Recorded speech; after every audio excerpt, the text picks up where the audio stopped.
Arataki Itto. Oh, him again. Sure, I have answers.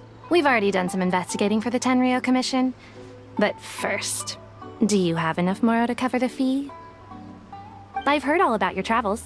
After everything you've been through, I'm sure you understand the way these sorts of things work.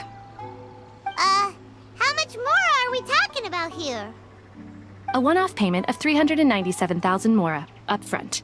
Plus a further 5% of your Adventures Guild remuneration as my commission, if Arataki Itto is successfully caught and brought to justice. Whoa! That's crazy expensive!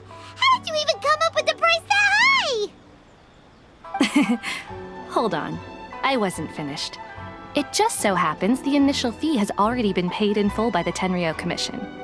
All you'll need to pay is the small commission fee. And, as for that amount, I'll settle things with the Adventures Guild once we have Itto. So, from the way I see it, you guys are getting a pretty nice deal.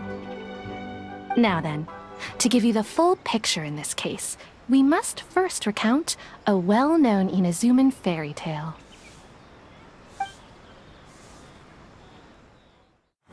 A long, long time ago, in a village lost to time, there lived a Crimson Oni and a Blue Oni. They were the best of friends. The Crimson Oni looked fierce, but was gentle like the humans. The Blue Oni looked human, but was reclusive, like an Oni. The Crimson Oni wished to befriend the humans, but they were scared and threw beans at him whenever he came near.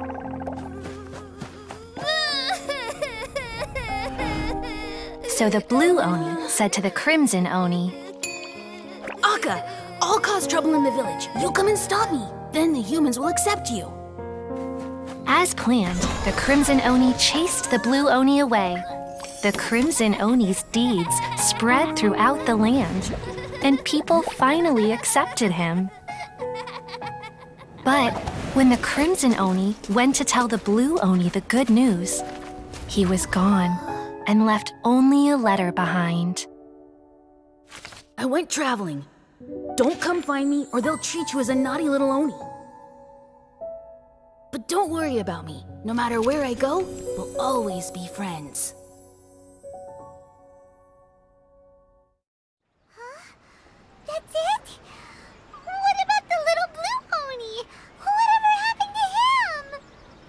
I suppose the Blue Oni simply disappeared, never to be seen again.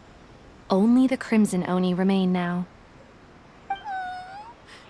But the Blue Oni was just an innocent little kid! Of course it does. Otherwise, I wouldn't go through all the trouble of telling it.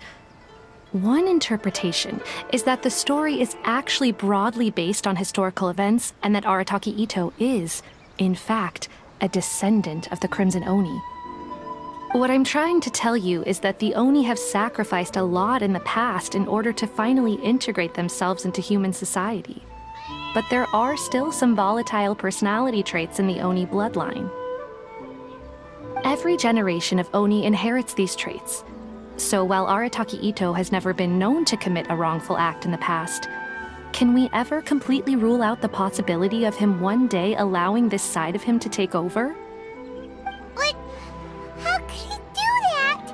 After the Blue Oni's sacrifice? That would be such a betrayal! That's a very old story. Nobody knows how long it's been since the Blue Oni disappeared. We can only assume that they have long since died out, in which case, it would be quite a stretch to say it still counts as a betrayal at this point. Besides, the suspect has already confessed. What is there left to discuss? According to my investigation, he was headed southwest. I would bet he's already made it to Yashiori Island by now. The Tenryou Commission is unable to enter territory controlled by Sangonomiya troops. No doubt that's the reason Arataki Itto chose to flee in that direction. Don't mention it. I'm just doing my duty. Wait! Paimon still has a question.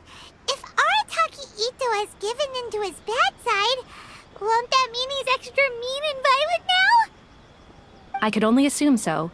Judging from his previous bouts, he is a skilled fighter with a lot of brute strength. Whether or not you'll be able to handle him, that I do not know.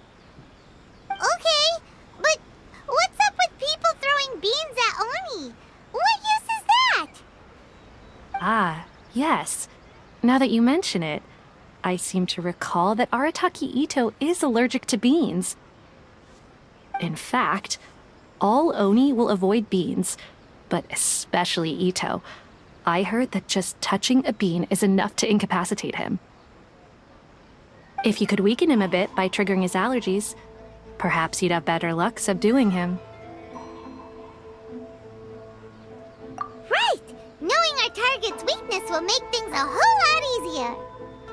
It just so happens that I have a bag of beans right here. I was planning to use them to make some porridge, but I think you will find a better use for them. Of course, I will charge the Adventurers Guild a fair and reasonable rate for the beans. Sneaky!